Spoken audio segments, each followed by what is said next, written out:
Feel free to be whoever you want to be. Feel free to dance, feel free to sing, just feel free. Feels like the world is picking on ya. Feels like it's picking on me. But trying to please everybody, that ain't no way to be. So many people try to get you to fit their mold. I think it's time for a change. This is what I say. Feel free to be whoever you want to be. Feel free to dance, feel free to sing, just feel free. Well, what's going on, everybody? Welcome back to the Two Tone Talk podcast, episode 32. And this is an exciting episode because the preseason has concluded and we are about to turn the calendar to September. And you know what that means. That means that football is officially back. Not just preseason football. Not just watching the third stringers and fourth stringers try to compete to make the roster, as entertaining as that is. We've enjoyed it. It is time. College football is officially back. Well, they're officially back. They had games this past weekend, but this weekend it's going to be college football on Saturday, all day long. I'm going to be on my couch. And next week, it is the return of NFL football. Not just preseason. I'm talking about the real deal. Oh my goodness. The Tennessee Titans are just 24 hours away nearly. About 25 and a half hours away from having to make roster cuts. They currently have 81 people on the roster after making some cuts yesterday and today, and they got to get it down to 53 by 3 o'clock tomorrow as of this recording. So we got to talk about roster cuts. We got to talk about the game that we watched against the Patriots on Saturday night. Once again, no Will Levis. Malik Willis pretty much got the whole game. And another opportunity for him, and I will tell you what I thought about that here in a second. But we got to talk about that. We got to talk about roster cuts. We got to talk about the fact that currently we have no kicker. We have no kicker. I was actually checking Twitter because we obviously know that yesterday the Titans cut Michael Badgley after they cut their other two kickers last week, and then they signed the veteran Michael Badgley. He didn't perform very well, so then they cut him, and now we have no kicker on the roster. A lot of talk about who might be, coming in to fill that role, but as of right now, I'm checking Twitter. There's no word on that. Titans South in the YouTube chat says, didn't Tannehill play a few snaps? I missed the game. He did, and I'll talk about that in a second too. It was really wacky. But speaking of the YouTube chat, please go subscribe to Two Tone Talk Podcast on YouTube. That's where you can find all of the past episodes of the podcast, some other fun stuff on there. I just passed 400 subscribers on that YouTube channel, and so I'm very happy about that. So please go help me out there. And you can also go follow me on Twitter at Two Tone Talk, especially as we get the season going. It's going to be very active over there. Podcast is also available on Spotify, SoundCloud, and other places as well. So let's talk about this past weekend first. The Titans and the Patriots played one last preseason game. I said last week that I hoped that Will Levis would get most of this game, but he dressed out. He was there, but he did not play. He did not play in this game, and I hate that because we haven't really seen a lot of Will Levis. We saw him get some snaps in the first preseason game against Chicago. Nothing flashy, nothing very memorable about it, but he got his opportunity to at least play some, and then he didn't play against Minnesota, and then he didn't play against New England, so we really don't know much about Will Levis. We don't know very much about what he even brings to the table. We don't know how he looks in comparison to Malik Willis, because I feel like we've seen a lot of Malik Willis. He played most of that first game, he played the entire Minnesota game, and he pretty much played the entire New England game. We've seen plenty of Malik. We haven't really seen any Levis at all. And so, obviously, the coaches are able to have seen Will Levis take a lot more reps in practice than we have. But as fans, it's hard to really gauge where Will Levis is even at in his progression as making that transition from college to the NFL. We don't even know because we haven't really seen a whole lot of him. So, I can't really evaluate him, but I can evaluate Malik Willis. I made it clear after the Minnesota game, I thought Malik left a lot to be desired. I just thought, there were he didn't take advantage of the opportunity that he had. Against New England, Ryan Tannehill did play one possession, and it was a total waste of time. Complete waste of time. He handed the ball off 3 times, and that was it. Absolutely pointless.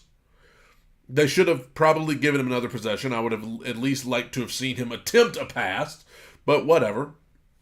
But then it was Malik Willis the rest of the way. And I thought I thought against the Patriots, it was some of Malik's best work that we've seen from him. Last preseason, last season, this preseason, I thought it was some of Malik's best stuff that we've seen. One thing I noticed about Malik that we sure didn't see last year, he's keeping his eyes downfield. When he starts scrambling around, it still feels a little chaotic to me at times. It feels like very similar to almost the way that Marcus Mariota was when he was with us. It was like you feel like he's just in chaos mode. Like he doesn't know what the heck to do, and he's trying to do all this crazy stuff. This preseason, he has done, though, a much better job of keeping his eyes downfield. Not just running for his life and hoping a miracle happens, but keeping his eyes downfield.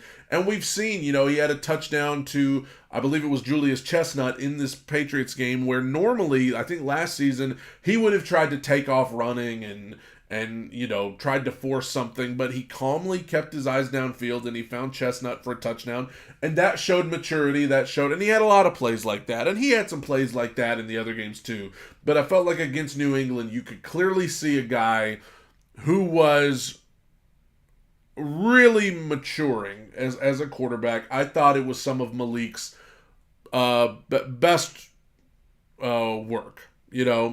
Somebody in the chat, Goku420 says Will Levis might be the NFL's next star quarterback if you give him a year or two. Hey, I hope so. I hope it's for the Titans. I mean, like I said earlier, we haven't seen a lot of Will Levis, so it's hard to gauge it. But as far as Malik, I thought it was some of his best work. He had the really nice touchdown pass to Kearis Jackson. He did have 2 interceptions, so you look at Malik's game overall, I thought it was solid. I thought he put in a really good game the other night against New England, with the exception of the 2 interceptions. One of them I remember off the top of my head, just not a good decision. Threw it to a guy where, it would have had to have been it was a tight window to throw to, and it wasn't worth the risk, and he ended up throwing an interception, and I'm trying to think of what the other one was. I don't even remember, but you know how preseason football is. You just kind of try to think back, because once you get to late in the game, you don't even know who half the guys are on the field sometimes, or it feels that way. But he did have 2 interceptions. It's kind of like playing Madden, the video game, where it's like, man, I threw the ball really well, except for the 2 interceptions. Like, if you negate the interceptions, I played pretty well. That was Malik the other night. If you negate the 2 interceptions, bad throws, bad decisions, he played well. He made some nice throws, made some nice runs as well. And I think you even saw some growth in the preseason from game 1 to game 3. I think that, if you want to be encouraged about Malik Willis and his chances of potentially being the guy going forward, I don't blame you for being encouraged. I think he's shown a lot of character. He's shown a lot of determination because, as I've made it clear before, when Will Levis was drafted, Malik Willis kind of became an afterthought. People forgot about him. People just assumed that the Titans were already giving up on him. And I think he has done a lot to come in and throw his name back in the hat and get people talking about him as potentially being the guy going forward. I'm not ready to buy in to that yet. I'm not ready to say, yes, when Tannehill leaves, Willis is going to be him. But I am definitely encouraged overall by what I've seen from Malik. I would have liked to have seen more from Will Levis, but due to the injury, we only got to see him once, and that feels like forever ago. But yeah, I don't blame you if you feel encouraged about Malik's chances, after this season and going forward. I don't blame you for that at all. As we talk about roster cuts, I think all three of them are going to make the roster. Tannehill, Willis, and Levis.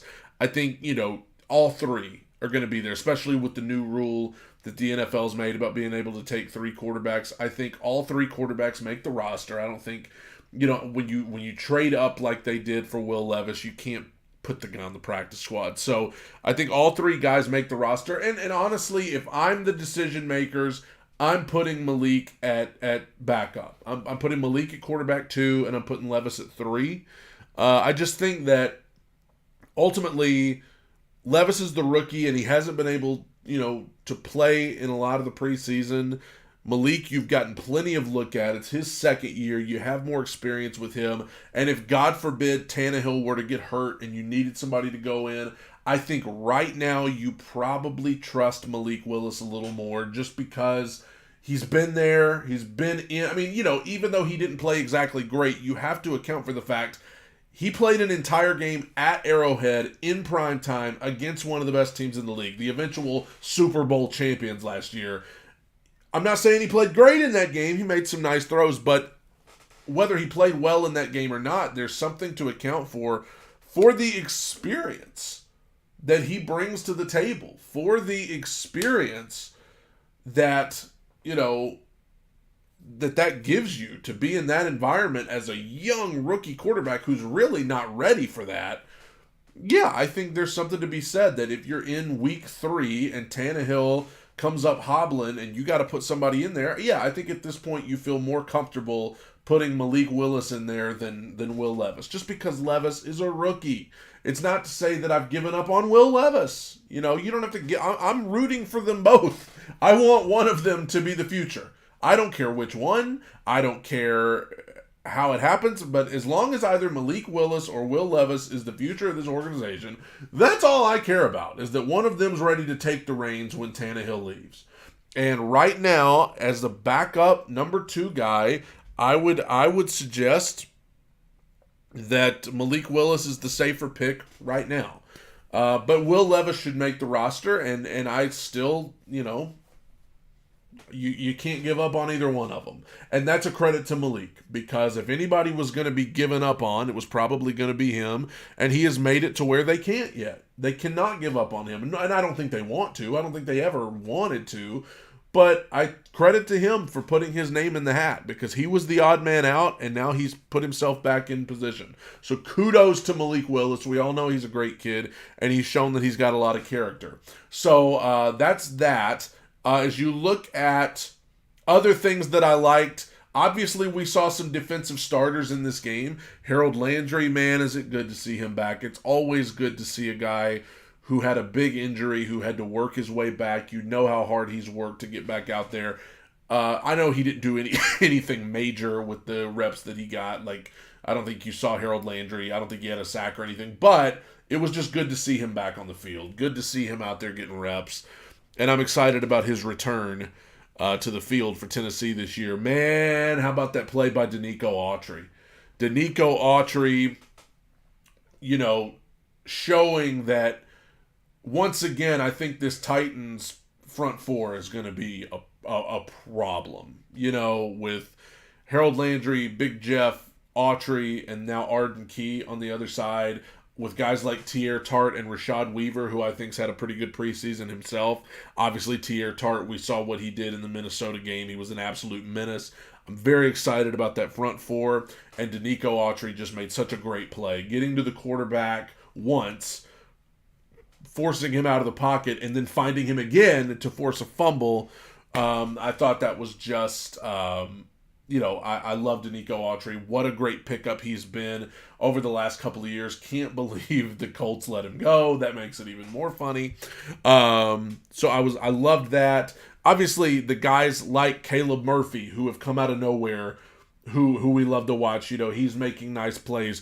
Azeez Al-Shaair got some playing time. Obviously, he was a pickup. He's been with the 49ers. He was a pickup. The reps that he got in this game, man, he looked good in defending the run and the pass, man. I'm excited about him. And really, I'm excited about this entire defense overall. I think that, there's a lot to be excited about defensively. I saw the mayor of Murfreesboro making a play in this game. He even played a little bit, and he had a pass breakup. He will go down as an all-time great for this organization, unless we forget Kevin Byard is a guy who he quite literally took a pay cut this offseason so that really the Titans could pretty much go get DeAndre Hopkins. So I love Kevin Byard. I have nothing bad to say about him, and he had a pass breakup. We've obviously heard that Amani Hooker has been doing some good things in practice.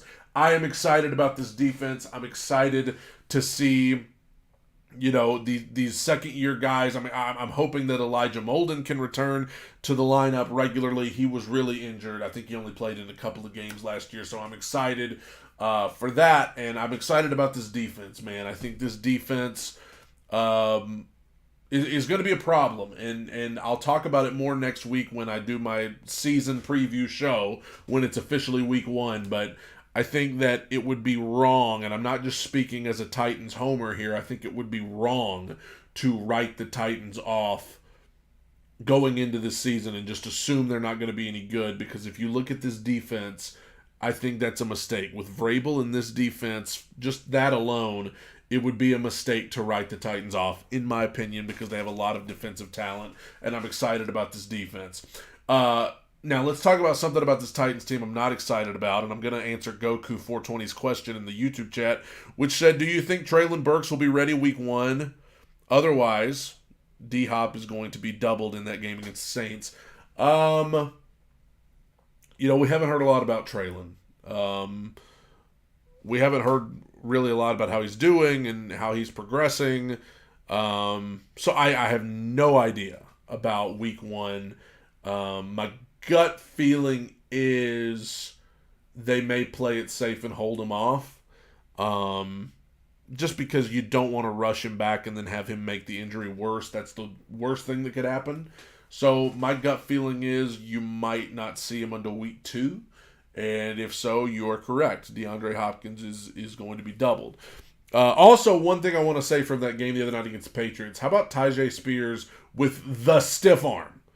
Looking like he is learning from the best, King Henry, about how to stiff arm. Let's talk about the kicker situation. I think we're all pretty concerned. The Titans had 2 kickers on the roster that I guess they felt like weren't good enough, so they released them both. They brought in Michael Badgley. He missed some kicks in practice. Then they get in the game the other night, and he missed a couple kicks there too. And now he's gone.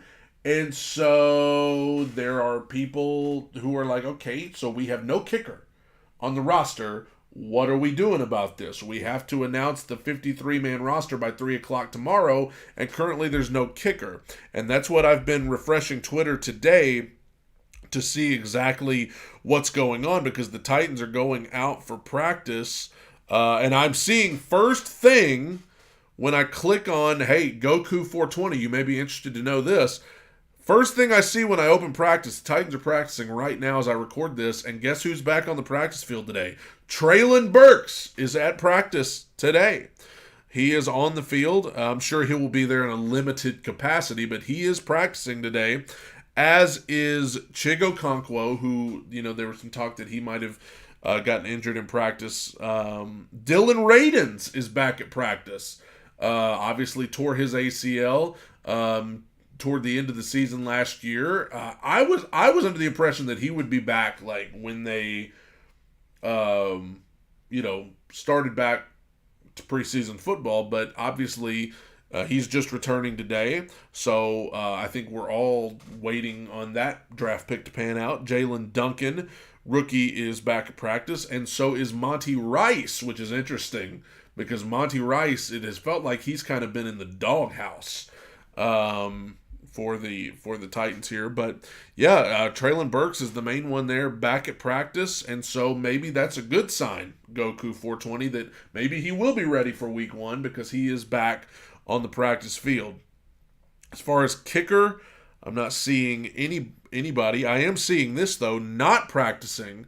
I don't think he's seriously hurt. I think it's just a precautionary thing. Goku 420 is asking about Chig Okonkwo, how hurt he. I don't think it's anything serious. But as far as players who are not at practice today, Kyle Phillips, more on that in a second. Hassan Haskins, I think his days are numbered, or maybe his day is numbered since the 53-man roster comes out tomorrow. Arden Key did not practice with a calf injury. That's a new one, but I think he'll be fine. Daniel Brunskill, who is on the starting offensive line as of now, and then some other, Josh Wiley, rookie tight end, not practicing today. Either way, I normally don't talk about stuff like that, but it's just coming out as I sit here. I'm not seeing anything about kicker. So the two names that I've heard thrown around as possibilities for the Titans at kicker, the first, it kind of started as a joke, but, Mason Crosby. Mason Crosby, obviously, when I hear the name Mason Crosby, I'm thinking, okay, Green Bay Packers.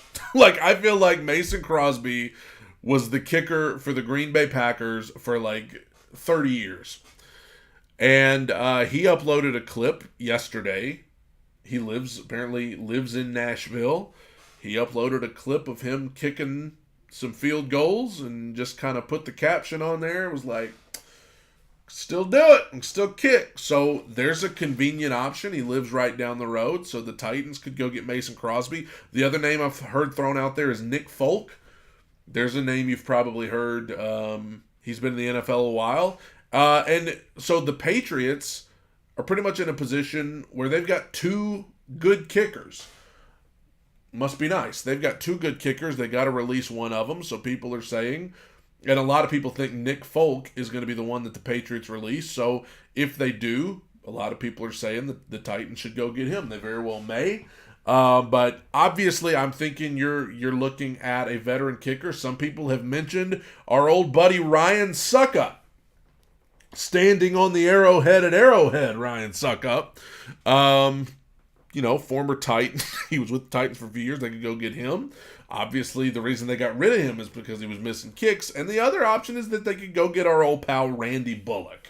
And bring him back. And, he's not very consistent either. So I would like to see Nick Folk. That's my, if the Patriots release him, I would like to see the Titans get him. Somebody, Goku 420 mentioned Steven Gostkowski.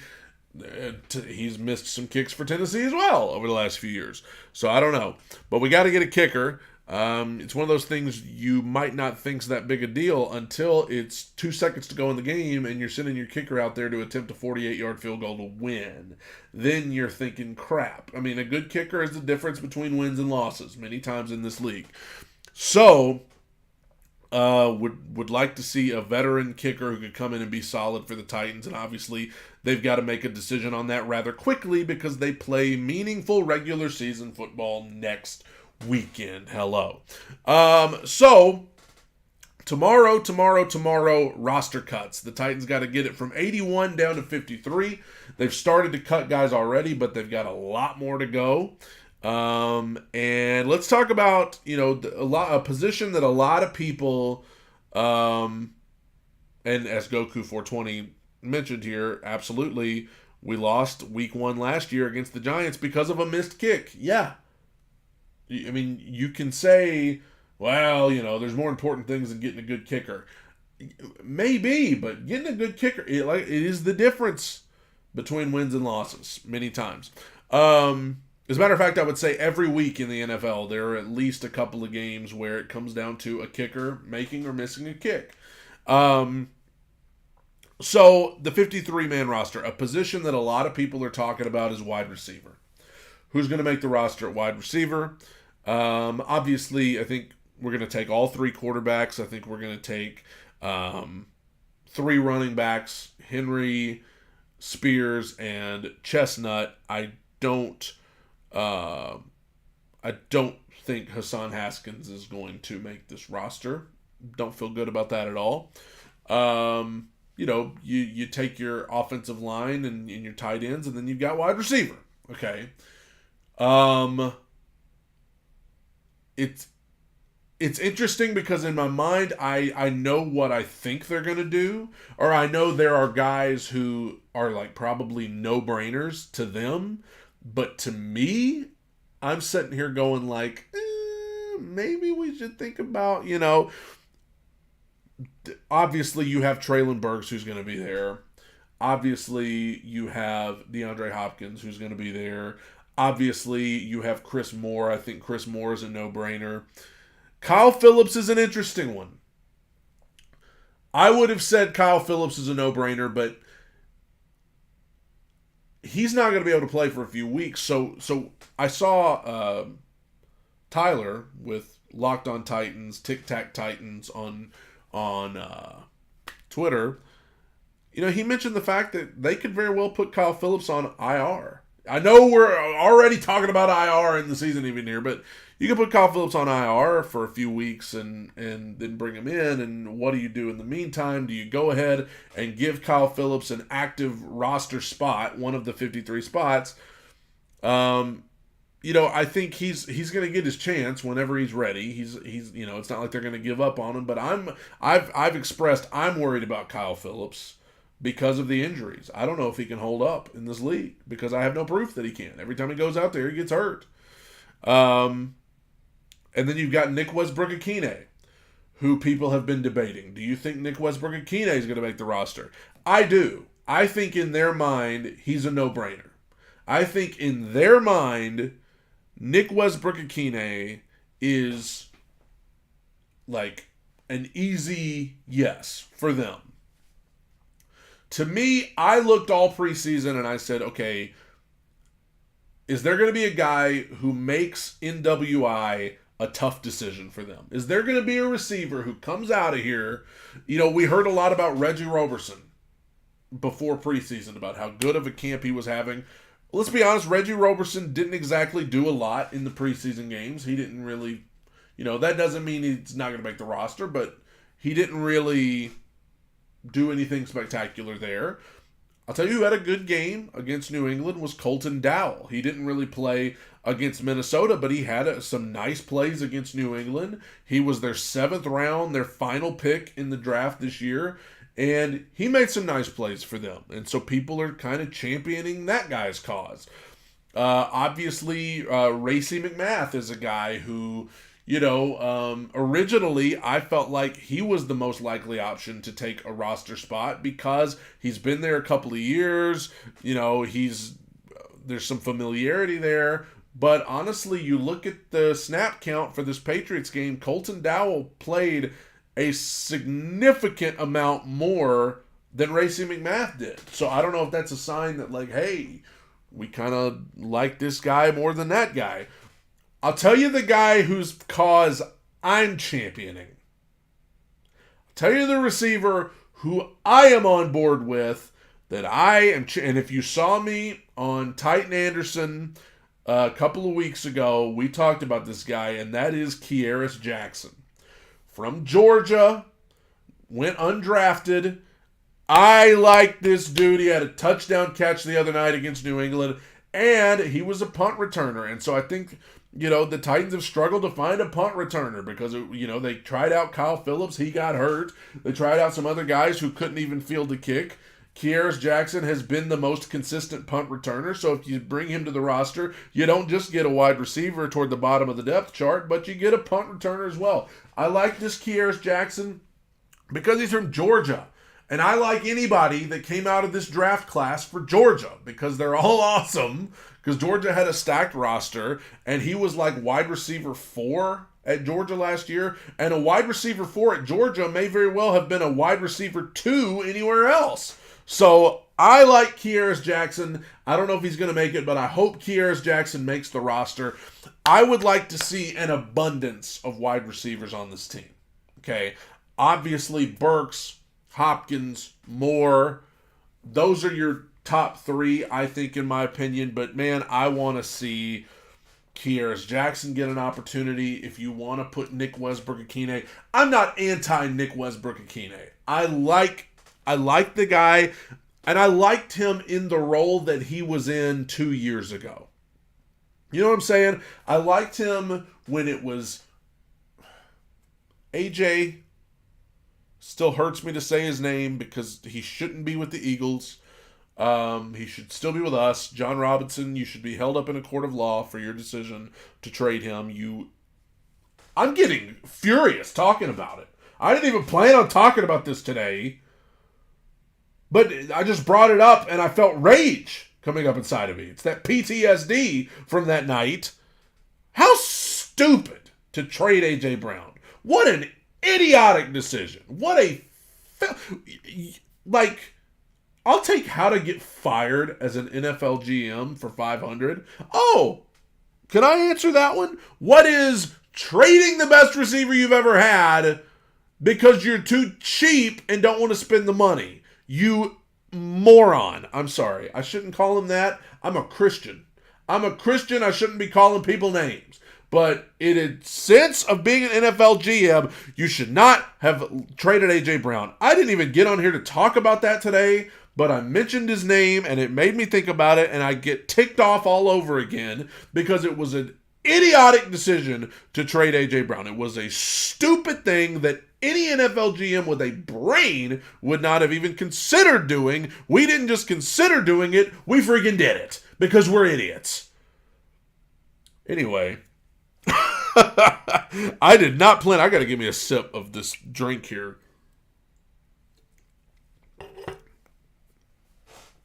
Okay. We're trying to get away from the incompetence.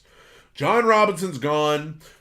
He did some good things, but man, trading A.J. Brown, that's incompetent enough that you deserve to be fired. We're got a new offensive coordinator. Todd, by God, Downting is gone. So we're slowly getting away from incompetence, I hope. What was I even talking? Oh, Nick Westbrook-Ikhine. I did not mind him when he was in that role, when you had AJ on one side, and yes, you had Julio on the other side for half the games. I liked when he was in that role where it wasn't like he was expected to be that dude. He was wide receiver 4. Sometimes he would get you a third down conversion. When the other guys were covered, he would get you a touchdown down in the red zone. He was perfectly acceptable to me when he was in that position. Last season, when they tried to get him to be wide receiver 2, and then when Treylon was hurt, he had to be wide receiver 1. No, that's not what he is. That's not what he should be. So, I think he should make the team. Yes, he should be on the 53-man roster, but he should be wide receiver 4. Behind Burks, D-Hop, and Chris Moore. I would put him behind Chris Moore on the depth chart. And then I would round it out with Kyle Phillips, and I'm hesitant to do that because I don't know if his body can hold up in this league. And I want to see Kearis Jackson make it. And I saw that Tyler from Locked On Titans, man, he had him taking 7 wide receivers to the roster. I'm not opposed to that. And you want to know why I'm not opposed to that? Man, I want to roll today. All right, give me my water. The reason I'm not opposed to that is because I have talked about it, and I've talked about it, and I've talked about it, and I've talked about it. The Tennessee Titans have Derrick Henry, right? He's great. He's a beast. Now they've got Tyjae Spears, and man, he's looking exciting. Julius Chestnut, man, I know we like to run the ball, and I'm fine with that. Derrick Henry's a beast, and he is our guy, right? But it is 2023, and we've got to be able to throw the ball. People have said, do you think Derrick Henry's going to go for 2,000 yards again? I hope not, because I hope he doesn't have to. He shouldn't have to. He shouldn't have to do that. We have witnessed this man literally carry this team on his back for 5 years, and I'm sick of it. I want to watch.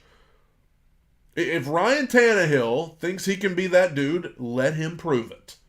I want to see the Tennessee Titans with a more balanced offense. And if that means we need to take more wide receivers to the main roster so that we have an abundance of dudes who can make plays in the passing game, then fine. Now keep in mind, we also have Chig at tight end, who's pretty much like a wide receiver in many instances. But dude, I'm fine. If we wanted to do, and depending on how things work out at other positions, if we wanted to do Burks, D-Hop, Moore, Westbrook-Akine, Phillips, Keiris Jackson, and then take Colton Dowell as well. Take Reggie Roberson, take Racey McMath, take whoever. Give somebody else a chance too. We need to take this. I'm not saying we need to get away from Derrick Henry and stop running the ball. Hey, that's great. Like, let Derrick Henry do his thing. Let Tyjae Spears do his thing. Let Julius Chestnut do his thing. But listen, at some point, we need, to be throwing this ball. We got to be able to do it. We cannot be that team that everybody talks about and says, well, they do it old school. They run that ball. That's all they do. They run it down your throat. No, I mean, that's great that we can run it, but can we at least have a respectable passing game? Come on now. Donkey Kong, what a name you have. Had a good question. I wondered this too. They said during the Patriots game, some of you are wondering what the heck I'm talking about. There's someone with a Donkey Kong reference in the YouTube chat, is what I'm talking about if you're listening to this somewhere else. They asked a question during the Patriots game, during the second quarter, when Malik Willis threw about a 30-yard throw to Colton Dowell, which was a nice throw, by the way. That was a nice throw and a nice catch. I noticed a timeout was called. Vrabel looked pissed. Anyone know why? I don't know why, but my guess, because I remember exactly what you're talking about, my guess would be it was something with officiating. It was something with the referees. Because Vrabel was surrounded by referees, and he looked to be unhappy with them. I don't know why he would be unhappy with anything going on the field, because that was a nice throw and a nice catch. So I think it was something to do with something ticky-tack officiating type thing. Luke said, as long as we have Henry and Vrabel, it's going to be like that. You may be right, Luke. You may be right. And Luke reiterated, I like Vrabel, but he's got to be better. He gets little to no blame. I'll agree with that. I think every head coach should be held accountable. I'll say this. If ever there was a time when they were going to do something new, I think it would be now. I think that new offensive coordinator, and I hate dwelling on the past, but I do want to say, everybody that's watching on YouTube, please click that like button on this live stream, by the way, if you would be so kind. I hate dwelling on the past, but when you think back to last season and the way it ended, with totally folding 7-game losing streak, you were comfortably in the lead to win the AFC South, and you gave it all up. It was an insulting offense to watch. Our defense gave us every chance to win in most games. Our defense deserved so much better than what they got. Offensively, we struggled to even score 20 points a game, okay? In 2022 in the NFL, we struggled to even score 20 points a game. And usually we didn't. We never got to 30. We never scored 30 points in a game. That's putrid. That's awful. Okay? And anybody with a brain, and that includes Mike Vrabel, can sit there and look at that and say, okay, that's not going to work. That's not going to work. Offensively, if we keep going on that trajectory, everybody's going to be fired. Everybody. Coach, quarterback, offensive line, receiver, everybody's going home. If that's the offensive production that we're putting on the field. And so, if there's any bright side to having that bad of an offense that we had last year, an offense bad enough that it resulted in a 7-game losing streak that resulted in a total falling apart that allowed Jacksonville to take the division. If there's any bright side to that, it's that when your offense is that bad, it means everybody has to look and say, okay, clearly offensively we're not where we need to be. So Downing's gone, thank God. New GM, which is not just a result of that's not just a result of how bad the offense was, but in a way it was, because the stupidity of trading A.J. Brown, which I've already ranted about here today, the stupidity of just making awful picks that didn't work out, the stupidity of things that didn't work out, things that we liked that didn't work out, such as the Julio Jones signing, the trade rather. We all had high hopes for that. It didn't work out. But, there were a lot of things that led to John Robinson's firing. But it's all led to this. New offensive coordinator, new head coach, or not head coach, I'm sorry, GM. Can't even think straight. New GM, new offensive coordinator. DeAndre Hopkins signing kind of changes everything, because people really thought the Titans were like phoning it in for this season, but making that pick sends a message, and it sends a message that they want to help their pass game. And apparently this new offense that they have under this new offensive coordinator, Tim Kelly, apparently Ryan Tannehill has done very well with it, and he's very comfortable in it. So if ever there was hope that we were going to see something offensively that was better and more balanced and not just run Derrick Henry all the time, this would be it. Derrick Henry's still going to get his carries, okay? Because he's Derrick Henry. He's a beast, and as Luke said, our defense is good enough to keep us in games. The O-line is going to be key this year. I don't know what to expect out of them. I'm worried about the offensive line. I would say that's fair. I'm worried about them. I feel like they're going to be better than the offensive line that we had for much of last season, but that's like saying the last dump I took is going to smell better than the one before it. Like, it's still going to smell awful. It just maybe not be as powerful of a smell as the Dookie that I took before. Okay, so it's not just about being better than last season. I'm pretty sure I could take 5 Walmart cashiers and put them out there, and they'd be better than Dennis Daly. So the question is, can this offensive line be good enough to protect Ryan Tannehill, open the lanes for Derrick Henry, and provide us the chance to have protection for a good passing game? I don't know, man. I don't know a lot about this offensive line, man. I know Skoronski was the first-round draft pick. In hindsight, probably the right thing to do. I know Aaron Brewer's back. I know Nicholas Petit-Frere is not going to be back for the first 6 games because he gambled. I don't know much about Brunskill and Dillard. I know they've struggled in practice. They've had moments in preseason games where they looked good. They've had moments where they didn't. I don't know, man. I don't know. Who's filling in for Petit-Frere? I think that's kind of been a revolving door. Obviously, Dylan Radins is now back in the lineup. I'd love to see that pick finally. And here's the thing about Radins. Before he got hurt, he was actually, I thought he was playing okay. And then he got hurt. But anyway, hopefully that pick finally comes to fruition and is good at some point. But He's just getting back today, so it's gonna take a second for him. So I'm with you, Luke, regarding the offensive line. I don't know, man. A lot of questions there. A lot of questions. And I think it's one of the biggest question marks about this team. I think most people feel good about the defense. I think most people feel like the wide receiving group is improved because Burks appears to have taken a step up, and it appears that Hopkins, is going to be a key addition, obviously.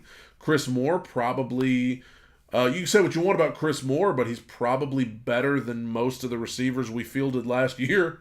So, I mean, the wide receiving group will be improved. Tyjae Spears, I think people are excited about him. So, I think offensive line is one of the key groups that people are looking at and feeling a little iffy about. I get it.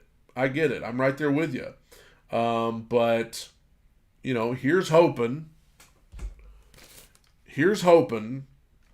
that the offensive line can hold up and surprise a lot of people by being really good. This is the Two Tone Podcast, and the next time that I see you, viewers and listeners, it is going to be week 1. I will be back Monday. And on Monday, a week from today, I am going to be previewing week 1. Yeah? We're going to be picking games for week 1. Oh my gosh, I'm so excited. And not only that, I'm going to go through and I'm going to predict division winners for every division. And I can't wait to see how wrong I am, but I'm going to go through, I'm going to pick a week from today, season preview as well as week 1 preview.